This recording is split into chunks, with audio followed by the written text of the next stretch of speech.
अभी एक फैशन हो गया है, आम्बेडकर आम्बेडकर आम्बेडकर आम्बेडकर आम्बेडकर आम्बेडकर। इतना नाम अगर भगवान का लेते तो 7 जन्मों तक स्वर्ग मिल जाता। अभी एक फैशन हो गया है, आम्बेडकर आम्बेडकर आम्बेडकर आम्बेडकर आम्बेडकर आम्बेडकर। इतना नाम अगर भगवान का लेते तो 7 जन्मों तक स्वर्ग मिल जाता।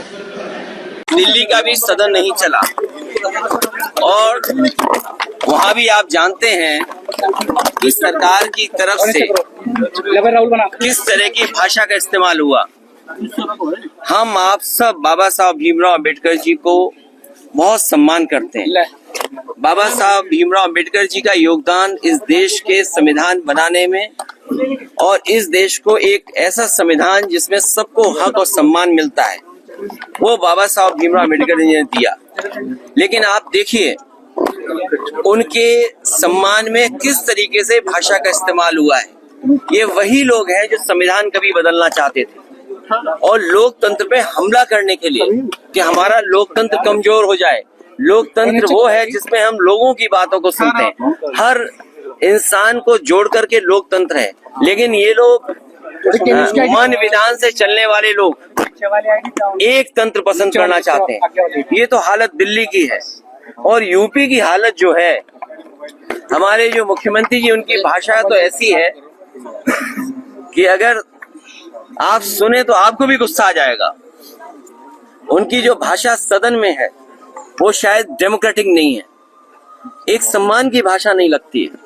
अगर राइट टू स्पीच है तो कहीं ना कहीं हमें राइट फॉर सम्मान की भी बात करनी पड़ेगी।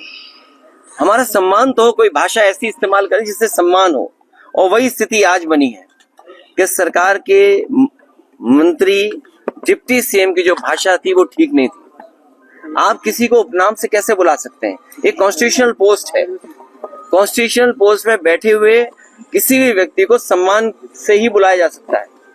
लेकिन जानबूझ करके सरकार, क्योंकि बुनियादी सवालों का जवाब उनके पास नहीं है। आप किसी अस्पताल में चले जाएं, किसी भी सीएससी पीएससी में चले जाएं, किसी गरीब को इलाज नहीं मिल पा रहा है। ये वही सरकार है जो अस्पताल के साथ साथ प्राइमरी स्कूल बंद करने जा रही है।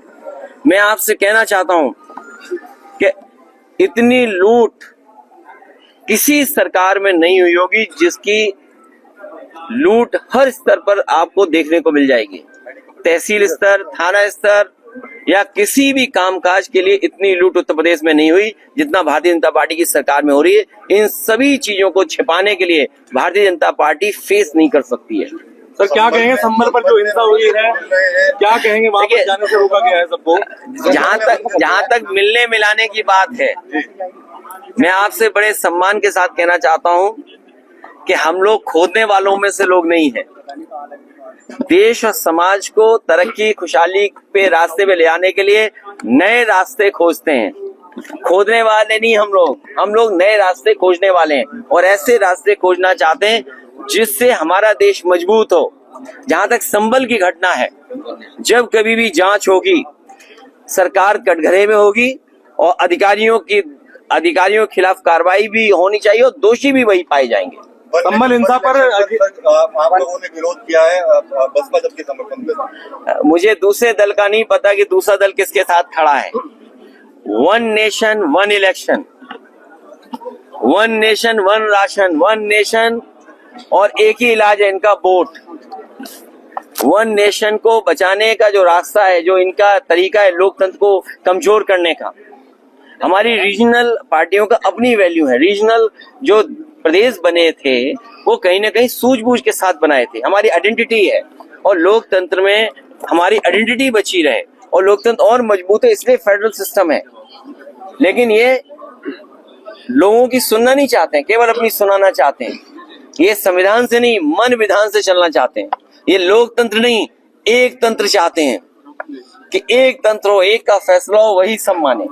अखिलेश जी, क्या कहेंगे जिस प्रकार से इजराइल और फलस्तीन को लेकर भी विधानसभा में एक बात चल रही है? कल सीएम भी उस पर बोले हैं। उन्होंने बताया 6000 जो युवा हैं वो इजराइल में नौकरी करने के लिए गए। क्या यूपी में नौकरी नहीं रही है?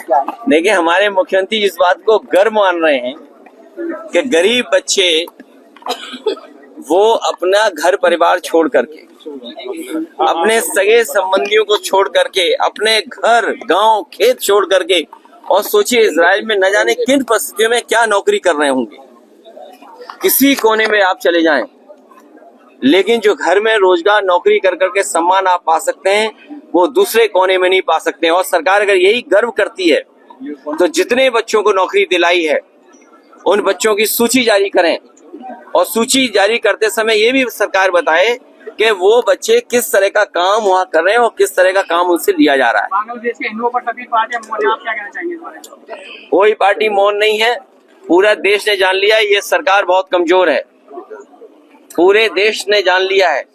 और सच्चाई तो ये है कि हम अपने प्रदेश में, देश में जिस तरीके से अल्पसंख्यक समाज को सम्मान के साथ और रखें, उनका विश्वास और जीतें, उसी तरह का व्यवहार और देशों में होना चाहिए अल्पसंख्यकों को लेकर। सर, समाजवादी पार्टी दिल्ली में नजदीकियां बढ़ा रही है अरविंद केजरीवाल के साथ, क्या कहें, क्या हमारी सबसे नजदीकियां बढ़ेंगी जो बीजेपी को हराने में आगे आएंगे।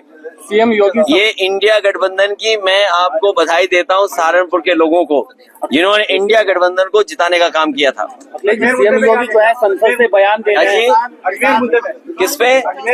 मैंने आपसे कहा कि खोदने से भाईचारा नहीं अच्छा होता है, खोदने से हम स्वार्थ खो देंगे, खोदने से हम भाईचारा खत्म कर रहे हैं। और प्लेसेस ऑफ वर्शिप एक्ट जो हमारा कानून है, तभी तो हम और आप सबसे चर्चा करते थे कि भारतीय जनता पार्टी के लोग संविधान पे नहीं चलना चाहते हैं, ये लोकतंत्र पे भरोसा नहीं करते हैं, एक तंत्र पे भरोसा करते हैं। मुख्यमंत्री जी ने कहा योगी आदित्यनाथ ने कि समाजवादी और कांग्रेस का तलाक होने जा रहा है, इसके बारे में क्या ख्याल है?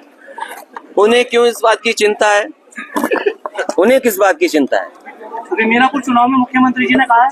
वैसे हालांकि वो इतने कैमरों के सामने वो बात नहीं कह सकता हूँ जो मेरे मन में आई बात कहने की। सीएम योगी लगातार वो बात आप समझ गए होंगे। क्या मानते हैं? उन्हें क्या लेने देना शादी किसकी हो रही है, कौन शादी में नहीं शामिल हो रहा है, कौन किसके शादी में शामिल होने जा रहा है नहीं जाना, उन्हें क्या मतलब उससे? किसान आंदोलन उन्हें शादियों से बुराई क्या है?